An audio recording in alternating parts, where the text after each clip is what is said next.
Okay, so what year were you released, and how did you find out about the cancer? I was released in 2004. I have a quick one now. I'll try and do a quick one with you because I was released in 2004.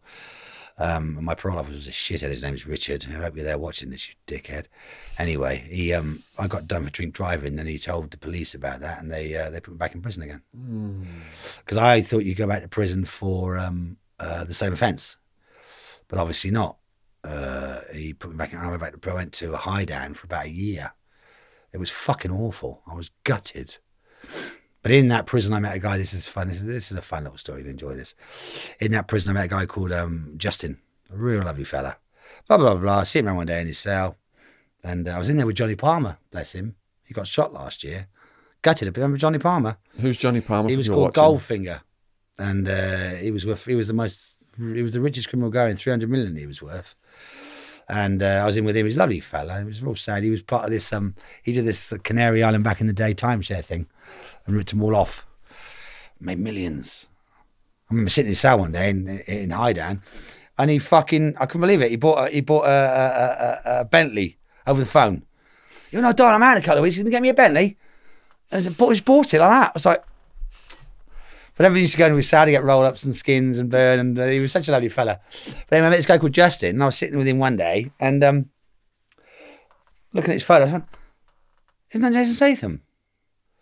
He went, yeah. I said, well, how come he's in your photos? He said, me and we used to work together painting and decorating. Because Jason Statham used to be a high diver, this, that, and the other. So this, that, and the other. Long story short, I got released again after about a year. Did you say Jason Statham did time in High Down? No. I was with another guy called Justin. Yeah. But I was looking at some photographs of Justin's, and there was Jason Statham sitting there. I went, isn't that Jason Statham? I went, yeah, he's a mate of mine. Oh, cool. It was so funny because I've been fighting this case now for a while. A friend of mine had been fighting it, and I was sitting on the hot plate and I was giving out bread. Justin was next to me. The screw came over to me and he went, yeah, Matt. And I've been there about a year now. I looked at this thing and said, you are to be released immediately. I had a fucking letter. So I went to the screws, went, calm down, Matt, it's okay. So I come up with someone, my mates are going, can I have your trainers, can I have your telly, can I everybody's on you. I said, take what the fuck you want, mate. So they let me go in the afternoon. And then Justin came out a few weeks later, and then he rang me up and said, Matt, Jason's invited us to the premiere of Revolver. Do you want to come? I said, fucking yes, I'll be at this, I'll be at that. Sounds like fun. Borrowed a suit off him, Leicester Square, straight in. Revolver, there was obviously Guy Ritchie. I love Madonna, right in front of me. And Laws, I could have smacked him on the fucking head. I had all these people around me. I had the Mickey Rourke, Rene Rousseau, Luc Besson. And I was invited to a fucking premiere. And I was sitting there on my phone, and Sammy, my mate, went, Matt, fuck's sake, on the news, I've just seen you walk into the premiere of Revolver with Justin, with his ginger hair. And I went, so I sit there, I couldn't believe it. All these famous people. Sting. Do you know what I mean? So we watched this film, which was shit. It was a shit film. And everybody's told about this. It's called Revolver. And it was so funny because we were walking out, and Jason Statham came running across. As me and Justin came out of the cinema. There's a limousine for me, Justin, and Jason. Jumped in this fucking limo, off up the road to the party, walked into this place, and we've all got these Revolver, all these sex, we've got the Revolver t-shirts on. And there's me, Justin, and Jason. I've had a few beers by now. I'm getting a bit, oh, this is fun. And it's just shots. This whole fucking bar is covered in shots. And I walked in with Justin and Jason Statham. I remember walking downstairs to the green room, all around with sushi. There was Stephen Graham there, and all these film stars. You know, I remember sitting there thinking, this is great fun. And there was Madonna over there arguing with Guy Ritchie. I'm thinking, I'm going to take a program of this. I thought, no, I can't do that. It's really bad, isn't it? Because nobody knows who I am. I could be anybody. You know what I mean? I'm just some guy that's a designer from a fucking design place in fucking Reigate. And I've just been invited to this thing. I'm going upstairs for a piss. There's Sting trying to get past Sting. I think, fuck me, Sting. And there's Luc Besson, who I love. I love Luc Besson's work. He did The Fifth Element. Yeah, and he was with that bird that was in The Fifth Element. That she was there, his wife at the time. There was Andre 3000 out of Outcast. Everywhere I looked, there was somebody going on. Of Mickey Rourke there with his rubber face, and I was thinking, this is fucking mental. And I was sitting with this woman called Honey. She was so lovely. She went, oh man, it's a rare American chick. And she went, oh my God, man, you got to come to the States I've still got her in my phone, actually. Honey, her name was. What's this? Oh, 50 Cent would love you. And she's only 50 Cent's PR. She thinks I can just sort of jump on any plane next minute and just fly out to the set. Because they don't know who I am. And I mean, you could be anybody if you keep yourself quiet. And I sat in this place, this sushi came around, which I love sushi. But I was like, I had too many fucking drinks and I was like, I can't eat that. But the people I saw there, it was just, and I was like 2 days partying. Wow. With all these mental, it was like mental. It was just like Jason Statham and Justin, my mate. And I'm just hanging with all these really cool people. And I'm just Matt that sort of just does make signs. And I'm from Reigate and I've been lent a suit that doesn't fit me. It's all too big. And I'm chatting to people and they think, you know, I'm somebody that I'm not. And I could be a director, a writer, or, you know, but I just sat there. I had such a laugh. It was so funny. With all these mental, oh my God, oh my God, oh my God, oh my God, oh my God, oh my God. Yeah, it's so funny. There you go. Excuse me. So then when did you first learn about the cancer? It was in January. Of this year? Yeah. I just, I Yeah. had a bit of a cough and it was one of those adverts on the TV where it said,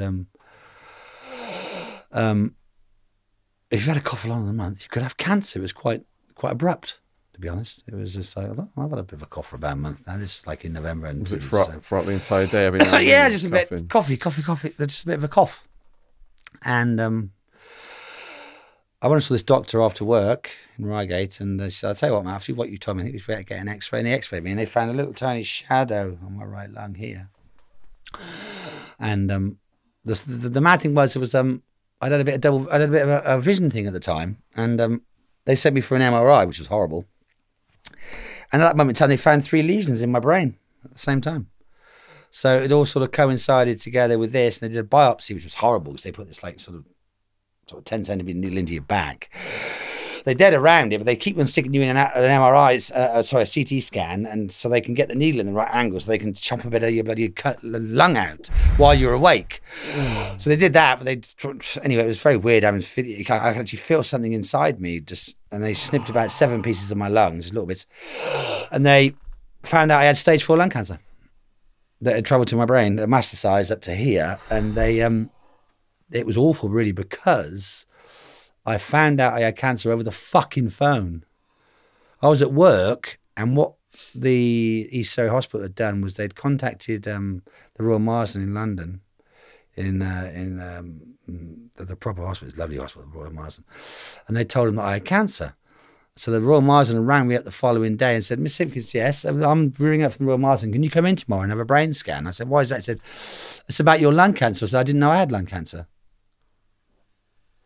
Over the fucking phone. So I went up to my boss and said, I've got to go. I've got to sort of process this. I can't understand what's going on at the moment. So, yeah. So we, this biopsy, this, that and the other. So what they did was in January, they put me on a thing. Obviously, when you have these bits, they dip them into certain sort of remedies, and they found out that immunotherapy was quite good, not chemo. So basically, and then obviously I had a sore leg for a month and that, and I said my leg was sore, and they x-rayed that, and they found I had cancer in my leg, and they put a titanium pin in my leg now, because it was a bit like sort of a big bite had been taken out of it. It was really weird. It was a big bit missing. So stage 4, the highest stage? Yeah, that's it. It's game over, basically, when you get stage 4, because it means it's metastasized, it's moving around your body. So it was there, and they found 3 in my brain. 1, 2, 3. I've had brain surgery in the Royal Marsden, which was quite funky because they sort of lock you in, and didn't cut them to my head. They send in a laser into your brain and they burn it out, supposedly. They said there's a 75% chance that it'll be okay. So they did that. Excuse me. And they did that. But yeah, it was quite shit because they put me on this immunotherapy for 4 months. And I go in every 3 weeks, have a blood test. I just go on a Thursday, have a blood test, see my doctor, and go on a Friday, and they give me this immunotherapy, which is very quick. It was only half an hour. Oh, that's cool.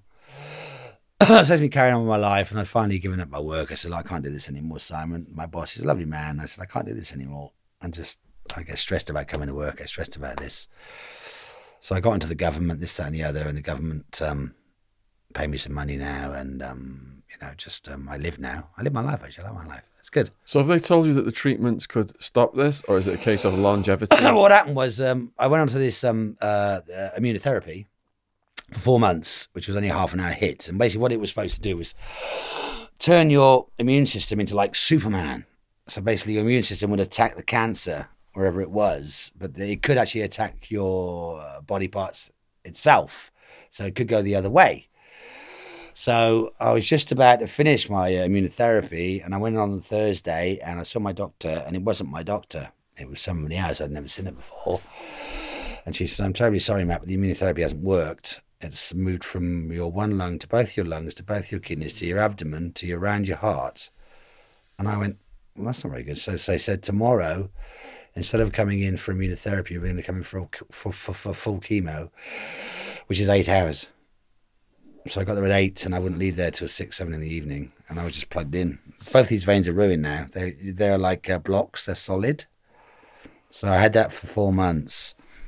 But obviously, if you go to my YouTube channel, you say, do you want to become a friend with Matt Simpkins on YouTube? Not on YouTube, on Facebook. It was so lovely because it was a month and a half or so back. Then I've been having my chemo. Fucking tiring. But it never really did too much to me, to be honest. I bounced back. I no hair. They reckon it's like 100, 1 in 100, the hair falls out. And there are 235 different cancers. They reckon half the population will get cancer. But you can take a pill and get rid of it. It's just like, depends how strong it is. But yeah, so I remember maybe a month and a half ago, I went for my blood tests, and it was a really nice morning. I'm very superstitious about magpies and stuff, and I saw 2 magpies and this and that, and I was just like, oh, and I thought, that's a nice day. I was off to hospital, and my doctor came in, Dr. Ansari, and I went, you're going to tell me something good, aren't you? She went, yes. I said, what? She said, the chemotherapy is working. She said, it's attacking your nodes. She said, it's breaking the cancer down. I said, honestly, I was so in shock. So I thought, I'm never going to be cured, I don't think, Shaun. Do you know what I mean? It's just like when you're riddled with cancer, like I am. But she said, it's working. And she said, you're going to go into maintenance mode now. So tomorrow I'm going to go and see her again tomorrow. I have a blood test. I take loads. I take an armful every time I fucking go there, and I hate fucking needles. I'm like a pincushion. They're always sticking shit in me all the time. You know what I mean? Like fucking cannulas. I hate them. I'm covered in cannula marks. So I see her tomorrow to take a blood test, and then on Monday I'm going in for a maintenance mode, which won't be 8 hours. It will be like maybe an hour, and they give me a bit of this and a bit of this, and that's it. So I'm just praying that it's working. But like I think I told you before on the phone the other day, I'm not scared of dying. I was to start with, and then I decided that, as you can tell, you guys, I've had a brilliant life.